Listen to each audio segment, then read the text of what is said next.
what you see in the picture is the cross-section view of a circuit breaker. In this video we'll understand exactly how the circuit breaker works and how the tripping mechanism cuts off the supply in case of fault current or faulty circuit.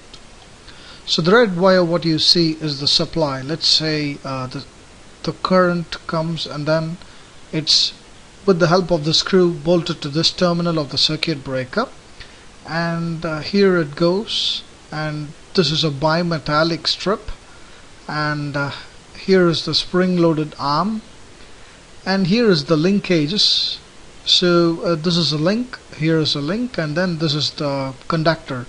The current comes through this blue wire and then it goes to the bimetallic strip, and here you can see behind there's one more conductor or any metal piece which goes to this link, and here whenever the circuit breaker is on, this will go and hit or make a contact here, thus the current supply is taken out through this terminal. So this is the input terminal and this is the output terminal, or outlet simply we can say in layman's term. So now let's see what happens when it is working, alright, so these contacts are open now, the breaker is in off position, now it's on, the current starts to flow through the supply line, that's the red line, the current flows through this terminal, and here you have screwed it, so remember that it flows through this. If it's loose, then definitely there's going to be a problem with the circuit breaker, like arcing, or even the circuit breaker might trip. Any fault may occur over here. So through this it goes to this and enters the bimetallic strip. So as the current flows, the bimetallic strip gets heated up. So let's say the circuit breaker is rated for 20 amps. Till 20 amps nothing will happen to the bimetallic strip. Of course it will expand, but the expansion will be within the limit, it will not trip the operating links. However, let's say if the circuit breaker or the bimetallic strip is heated up more than 20 amps, let's say 40 amps or 50 amps depending on the overload or the thermal expansion setting. Let's say for example 40 amps, what happens is this expands and then the link is taken or pulled back so that the contact is open, no more current supply passes through. So now the current flows through this link and through this wire, through this contact, goes to the output terminal. Now let's see what happens when the overload gets. So this is how it works. I'll show it once again.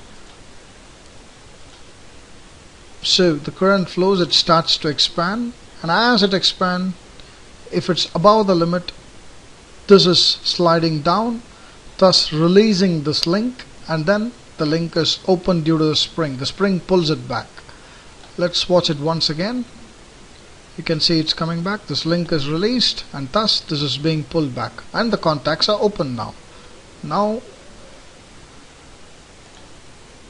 the breaker is in trip position. After it's tripping, it's in its center position. On is towards this, off is this, and when it's in center position, it's in a trip position.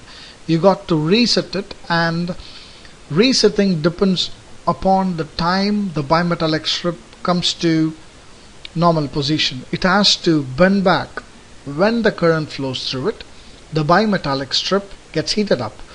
When the supply is interrupted, the bimetallic strip cools down and comes back to its original position, and thus it cools down, allowing you to put off the breaker and reset it. Let's see now what happens.